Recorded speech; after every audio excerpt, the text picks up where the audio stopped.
Hello everyone, welcome back to the channel. Parshprati Majumdar. I hope আপোনালোকে already বস্তুখিনি গম পাই গৈছে and this video is important.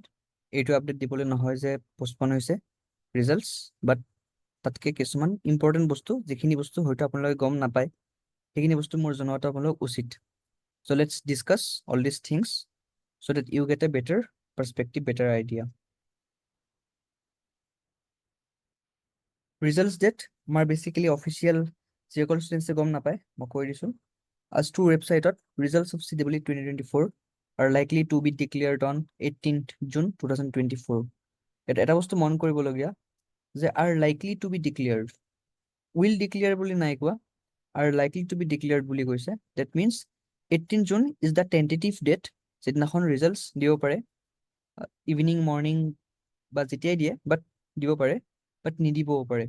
চ' আপোনালোকে সেইটো ভাবি নাথাকিব যে ৰিজাল্ট দিব নিদিবও পাৰে বাট এটা টেন্টেটিভ ডেট দি থৈ দিছে. ইয়াৰ ৰিজনটো কি হয় সেইটো জানো আহক. Reasons of delay, first of all ongoing semesters results publish. যিহেতুকে আষ্টু এটা ৰেগুলেটিং বডি হয় এণ্ড আমাৰ ক'ব গ'লে আষ্টুৰ আণ্ডাৰত যিখিনি কলেজ আছে ভালেখিনি কলেজ আছে সেই সকলোখিনি কলেজৰ এতিয়া যিখিনি 8th ছেমিষ্টাৰৰ ৰিজাল্ট মানে যিখিনি এক্সামছ হৈ গ'ল সেইখিনিৰ obviously copy check paper check result দিব লাগিব পাব্লিছ কৰিব লাগিব বিকজ 8th ছেমিষ্টাৰ ষ্টুডেণ্টছ হয় সিহঁতক সোনকাল ৰিজাল্টছ দিব লাগিব এণ্ড লগতে বাকীখিনি যিখিনি এণ্ড ছেমিষ্টাৰ আছিলে পৰীক্ষা সেইখিনিও শেষ সেইখিনিও দিব লাগিব. চ' এই গোটেইখিনি কাম থাকে অবভিয়াছলি সেইখিনি কাম থাকে এক্সট্ৰা লোড থাকে. And then second point India NEET NTA 2024 যিটো আমাৰ স্কেম বা এনমেলিজ বা যিখিনি এবনৰ্মেলিটিজ হৈছে এণ্ড এই ইছ্যুটো সুপ্ৰিম কোৰ্টলৈকেও গৈছে. চ' এইটো এটা ইছ্যু এটা হয় ডাঙৰ এটা ইছ্যু হয় বিকজ বাই চান্স কিবা এটা মিষ্টেক হৈ যাব ৰিজাল্টছ সোনকালে দিয়াৰ মানে টাইমত এণ্ড সেই মিষ্টেকটো লৈ পেলাই এটা কেঅছ হৈ যাব ষ্টুডেণ্টছৰ মাজত এটা প্ৰব্লেম হৈ যাব. এই গোটেইখিনি প্ৰব্লেম মেণ্টেল ডিষ্টাৰ্বেঞ্চ হৈ যায় গোটেই চিষ্টেমটোৰ ওপৰত এটা কুৱেশ্যন মাৰ্কো আহি যায়. চ' সেইকাৰণে মানে মে বি ইয়াত দিলে হ'ব পাৰে. Then third thing most important thing provisional answer key anomalies because বহুতখিনি ষ্টুডেণ্টছে কুৱেশ্যনখিনি কিছুমান চেলেঞ্জ কৰিছিলে অপশ্যনছ কিছুমান চেলেঞ্জ কৰিছিলে এণ্ড সেইখিনিৰ এতিয়া আষ্টুৱে অবভিয়াছলি চাব লাগিব যে সেইখিনি কুৱেশ্যনছ পাৰ্টিকুলাৰ এতিয়া কাৰেক্ট হয় নে নহয় এণ্ড যদি কাৰেক্ট হয় কি হিচাপত তেওঁলোকে মাৰ্কছ দিব সেইখিনি ষ্টুডেণ্টছক মাৰ্কছ দিব যিসকলে চেলেঞ্জ কৰিছে নে কুৱেশ্যনটোৱে ভুল তো সকলোকে বোনাছ দিব নে কেনেকুৱা ধৰণে কি কৰিব পৰা যায় সেই গোটেইখিনি বস্তু এতিয়া আষ্টুৱে চাব এণ্ড সেইকাৰণে হয়তো অকণমান এক্সট্ৰা সময় ল'ব পাৰে. চ' এই গোটেইখিনি প্ৰবেবল ৰিজনছ হয় যাৰ কাৰণে এই ডিলেটো হোৱা দেখা যায়. ইয়াৰ বাহিৰে হয়তো কিবা বেলেগ পইণ্ট থাকিব পাৰে যিটো হয়তো মই ভাবিব পৰা নাই আপোনালোকে মোক ক'ব পাৰে কমেণ্ট ছেকশ্যনত বাট এইখিনি পইণ্ট মই বুজি পাই আছোঁ বা মই ভাবিছোঁ যে এইখিনি পইণ্ট হ'ব পাৰে বাট এইখিনি মোৰ অপিনিয়ন হয় আকৌ.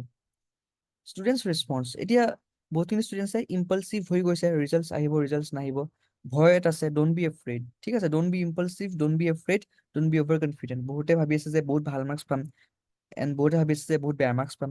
দুটাই এক্সট্ৰিম বেয়া হয়.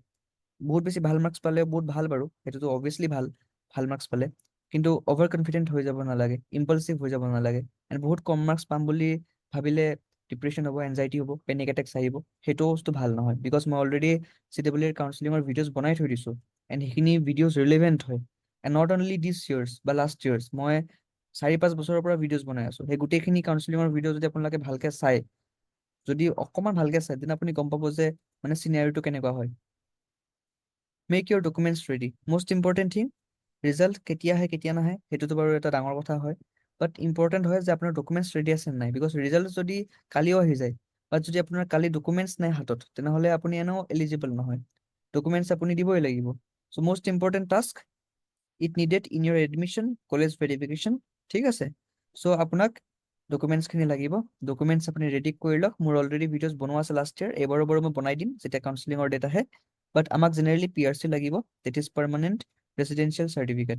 দেন কাষ্ট চাৰ্টিফিকেট লাগিব যদি আপুনি ৰিজাৰ্ভ কেটেগৰীৰ পৰা বিলং কৰে বা আপুনি মৰণ মতাক হয় বা ফ্ৰীডম ফাইটাৰ কোটা আছে বা NCC বা স্পৰ্টছ এনিথিং মানে বা এক ছাৰ্ভিচমেন হয় লাগিব অফক'ৰ্ছ. গেপ চাৰ্টিফিকেট লাগিব যদি আপুনি ড্ৰপাৰ হয় 1 year 2 year বা যিয়ে হওক গেপ চাৰ্টিফিকেট লাগিব বনাবৰ কাৰণে কোৰ্ট বা পুলিচ ষ্টেচন য'ৰ পৰা হ'লে বনাই ল'ব পাৰে. আদাৰ ভেলিড ডকুমেণ্টছখিনি লাগিব ক্লাছ 10-12 মাৰ্কশ্বিটছ এণ্ড এই গোটেইখিনি বস্তু বা আপুনি যদি CBSE পৰা ছেবালৈকে আহিছে মানে CBSE পৰা আপুনি ASEকলৈকে আহিছে তো আপোনাৰ মাইগ্ৰেশ্যন চাৰ্টিফিকেটো লাগিব. চ' এই গোটেইখিনি বস্তু আপুনি ডেফিনেটলি ৰেডি কৰি লওক. Prepare Euro mind and most important আপুনি মই অলৰেডি এইখিনি বস্তু আগতে কৈছিলোঁ, এতিয়াও কৈ দিছোঁ যে নিজৰ মাইণ্ডত ফিক্স কৰি ৰাখক যে কোনখন কলেজত আপোনাৰ পঢ়া মন আছে, কোনখন কলেজত আপুনি মানে কাউন্সিলিঙত ফিল আপ কৰিব, যে AC, JC, GIST, BBSC, BVC, DSC, DSC, বা কোনকেইটা আপোনাৰ কলেজত মানে একচেপ্ট দিছ কলেজেছ যে আপোনাৰ যোৱা মন আছে, লাইক ডিব্ৰুগড় ইউনিভাৰ্চিটি বা গুৱাহাটী ইউনিভাৰ্চিটি বা তেজপুৰ ইউনিভাৰ্চিটি। চ' এইখিনিতো ডেফিনেটলি এটা ভাল অপশ্যন আছে, ওপৰৰখিনিতো ভাল অপশ্যন আছে। ঠিক আছে, চ' ব্ৰাঞ্চ কি ব্ৰাঞ্চ আপোনাৰ লোৱা মন আছে এইটো ফিক্স কৰি ৰাখক, বিকজ যেতিয়া আপুনি কাউন্সিলিঙৰ যিখিনি প্ৰিফাৰেঞ্চ দিব, তেতিয়া আপুনি ভালকে প্ৰিফাৰেঞ্চখিনি দিব লাগিব, বিকজ প্ৰিফাৰেঞ্চ আপুনি এবাৰ দিব পাৰিব, দুবাৰ দিব নোৱাৰে প্ৰথম কথা। চ' প্ৰিফাৰেঞ্চ আপুনি যদি এবাৰ দিব পাৰে, মানে ফাৰ্ষ্ট কাউন্সিলিঙত দিব পাৰিব, ছেকেণ্ড কাউন্সিলিঙত বা থাৰ্ডৰ আপুনি দিব নোৱাৰে প্ৰিফাৰেঞ্চ অকল এবাৰ দিব পাৰিব। তো যদি আপুনি ফাৰ্ষ্ট কাউন্সিলিঙত প্ৰিফাৰেঞ্চখিনি দিয়ে, ভালকে দিব লাগিব। তো সেইকাৰণে নিজৰ মাইণ্ডত এইখিনি বস্তু ক্লিয়াৰ কৰি ৰাখিব। ফৰ দ'জ হু স্ক'ৰ্ড বিল' 100, যিসকল ষ্টুডেণ্টছে বিল' 100 স্ক'ৰ কৰিছে, প্ৰথম কথা be honest to yourself, যে আপুনি নিজে অনেষ্টলি নিজক কওক যে য়েছ মই ভালকে হয়তো পঢ়া নাছিলো, সেইকাৰণে মই কম পাই আছো, বা এইটো হ'ব পাৰে যে মই ভালকে পঢ়িছিলো বাট কিবা এটা কাৰণৰ কাৰণে মই কম পাই গলো। চ' দুই পিনে মানে হয়তো ভালকে পঢ়া নাছিলে কম পাই গ'ল, বা ভালকে পঢ়িছিলে বা কম পাই গ'ল। So' be honest to yourself, then reality accept কৰক যে কম পাব। সেইটোত কি প্ৰব্লেম? মানুহে ফেক বস্তু একচেপ্ট কৰিলে ৰিয়েলিটি একচেপ্ট নকৰে, ৰিয়েলিটি একচেপ্ট কৰক। ফেইলাৰ একচেপ্ট কৰিবলৈ শিকক। ছাকচেছ একচেপ্ট সকলোৱে কৰে, ফেইলাৰ একচেপ্ট নকৰে। একচেপ্ট দ্য ৰিয়েলিটি, এণ্ড 100তকৈ কম পালে সেইটো একো বেয়া কথা নহয় প্ৰথম কথা। চ' 100তকৈ কম পালেও চিট পাই যায়, এণ্ড সেইটো একো প্ৰব্লেম নাই মানে, বিকজ 100তকৈ ওপৰত পোৱা ষ্টুডেণ্টছেও হয়তো বেক খাই যাব পাৰে ইঞ্জিনিয়াৰিঙত বা জব নাপাব পাৰে। 100তকৈ কম পোৱা ষ্টুডেণ্টেও হয়তো ক'ব গ'লে মানে ভাল কিবা স্ক'ৰ কৰিব পাৰে, ভাল ইঞ্জিনিয়াৰিঙত কৰিব পাৰে, বিকজ জেনেৰেলি এইটো মেটাৰ নকৰে আপুনি কি কলেজত পঢ়ি আছে, বাট আপুনি কেনেকে পঢ়ি আছে সেইখন কলেজত, সেইটো মেটাৰ কৰে লং টাৰ্মত। চ' আপুনি যদি আজি IITত পাইছে এনে আপুনি ভালকে নপঢ়ে, আপোনাৰ যদি বহুত বেকছ লাগে, আপুনি যদি ফেইল কৰি থাকে, আপোনাৰ যদি পইণ্টাৰ ভাল নহয়, আপুনি এনেও জব নাপায়, IITত পঢ়িলেও জব নাপায়। বাট আপুনি যদি নৰ্মেল এখন কলেজতে পঢ়ে, মই AC JCৰ কথাও কোৱা নাই, আপুনি যদি এখন নৰ্মেল কলেজত পঢ়ে Tier 3, তথাপিতো আপুনি জব পাই যাব যদি আপুনি মানে ভালকে কষ্ট কৰিছে, ডেডিকেশ্যন দিছে। চ' একচেপ্ট দ্য ৰিয়েলিটি এণ্ড সেই হিচাপত কাম কৰক। Decide to take a drop year, full drop, partial drop. এতিয়া এইটো টাইম আহি গৈছে আপোনালোকৰ লাইফৰ ডিচিশ্যন লোৱা যে আপুনি ড্ৰপ দিব। যিসকলে কম পাইছে 100তকৈ, তেওঁলোকৰ কথা কৈছোঁ মই, যে আইদাৰ ড্ৰপ দিয়ক, ফুল ড্ৰপ দিয়ক, JEE ৰ কাৰণে, CEৰ কাৰণে বা NEETৰ কাৰণে প্ৰিপেয়াৰ কৰক, নহ'লে পাৰ্চিয়েল ড্ৰপ দিয়ক, মানে কোনোবা এখন কলেজত লৈ থৈ দিয়ক, দেন মানে আকৌ প্ৰিপেয়াৰ কৰি থাকক। বা জইন এ প্ৰাইভেট কলেজ, বহুত ভাল অপশ্যন হয়। আজিকালি টাইমত প্ৰাইভেট কলেজ বহুত আছে, যিকোনো এখন প্ৰাইভেট কলেজ কৰি ল'ব পাৰে, একো প্ৰব্লেম নাই তাতে। ঠিক আছে, বা join in general degree, integrated 5 year course থাকে। এতিয়া আপুনি ইণ্টিগ্ৰেটেড 4 ইয়াৰ, 4.55 এনেকুৱা কিবা কিবি আপোনাৰ কৰ্চ থাকে, ভালকে চাৰ্চ কৰিব, তেজপুৰত পায় বাৰু, তেজপুৰ ইউনিভাৰ্চিটিত আপোনাৰ ইণ্টিগ্ৰেটেড কৰ্চ পায়, তাতে আপোনালোকে কৰি ল'ব পাৰে, একো প্ৰব্লেম নাই। Join our platforms, Telegram, WhatsApp. Thank you for ৱাচিং দিছ ভিডিঅ'। মই আহিবলগা সময়ত ডেফিনেটলি আৰু ভিডিঅ'জ বনাই থাকিম। I hope this video' have help you. Thank you for ৱাচিং।